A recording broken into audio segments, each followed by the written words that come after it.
Bila harga emas naik mendadak, ramai rasa nak cepat-cepat jual.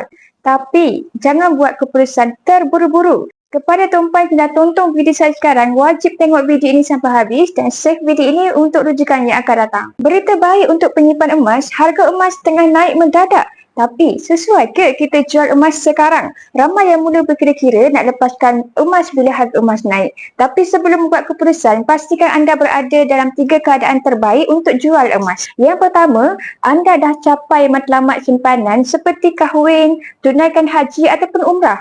Kedua, ada peluang untuk tukar kepada aset yang lebih baik. Contohnya, hartanah yang dijual bawah harga pasaran.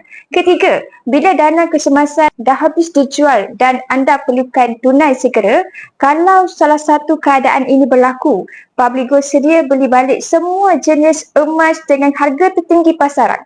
Prosesnya pun mudah. Anda boleh terus walk-in ke mana-mana cawangan Public Gold di seluruh Malaysia. Kalau belum mula simpan emas, ini masa terbaik untuk bermula. So, dapat sesuatu, semoga bermanfaat. Untuk anda yang belum lagi ada akaun emas Cek Public Gold untuk bermula, boleh terus refer di pin video untuk saya bantu. Teruskan follow saya untuk lebih banyak ilmu emas dan keuangan.